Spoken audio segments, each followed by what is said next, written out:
আমার নবীকে আঘাত করবে আর নবী প্রেমিক মানুষরা বসে থাকবে। এই দূতাবাসের ইট এক একটা করে খুলে ফেলা হবে, কাউকে কোনো ছাড় দেওয়া হবে না।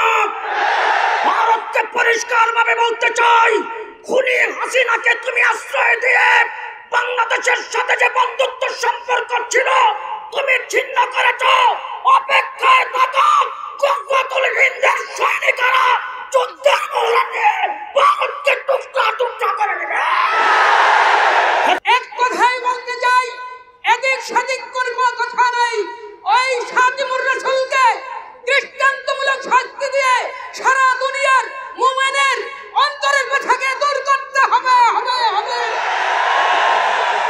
আমরা অত্যন্ত ভারাক্রান্ত হৃদয় নিয়ে আজকের এই প্রতিবাদ সমাবেশে একত্রিত হয়েছি, ঠিক কিনা? হাসিনার পতন হয়েছে, আওয়ামী দুঃশাসনের পতন হয়েছে। তারা ভারতে গিয়ে নরেন্দ্র মোদীর সহযোগিতায় বাংলাদেশের বিরুদ্ধে নয়, শুধু ইসলামের বিরুদ্ধে, নবীর বিরুদ্ধে গভীর ষড়যন্ত্রে লিপ্ত, ঠিক কিনা? ষড়যন্ত্রকারী যত বড় রাষ্ট্রের প্রধানমন্ত্রী হন না কেন, আমরা কাউকে ছাড় দিতে পারবো না। নবীর বিষয়, নবীর ইজ্জতের বিষয়, ইসলামের ব্যাপারে কোনো ছাড় দেওয়া হবে না, হবে না, হবে না, হবে না। আমরা পরিষ্কার বলে দিতে চাই, অবিলম্বে রাসূলের ইজ্জতের অপমাননাকারী যে কুলাঙ্গার রাসূলকে বেইজ্জতি করার চেষ্টা করেছে তাকে গ্রেফতার করতে হবে, গ্রেফতার করতে হবে।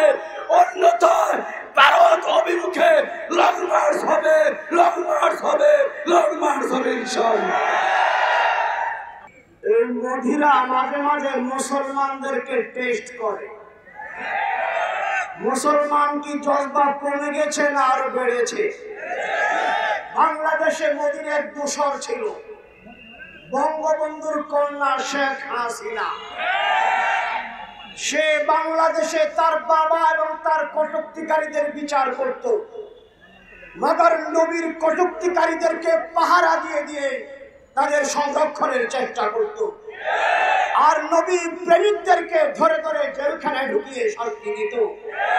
তার পরিণতি হয়েছে বাংলাদেশে দুপুরের খাদ্য তার ভাগে ঢুকে না, পালিয়ে যাইতে বাধ্য হয়েছিল। মোদি মনে রাখবা, তোমার কপালে ওর হাতের টিকার চলবে না। ভারতের মুসলমানরা এমন দুর্বার আন্দোলন করে তুলবে, তুমিও ভারত থেকে পালানো জায়গা খুঁজে পাবে না, পাবে না, পাবে না ইনশাআল্লাহ। মনে করছো দ্বন্দ্ব লাগায় বাংলাদেশ আবার দখল দিবা, তোমার বান্ধবীকে আবার বাংলাদেশে পাঠিয়ে দিবা, সম্ভব হবে না। এই 800 বছর ভারত আমরা মুসলমান শাসন করেছি, আবার এই ভারতকে আমরা মুসলমানরা শাসন করব। বাংলাদেশ দখল করা চিন্তা ভাবনা করিও না, আমরা দিল্লি দখল করব, আবার দিল্লি শাসন করব।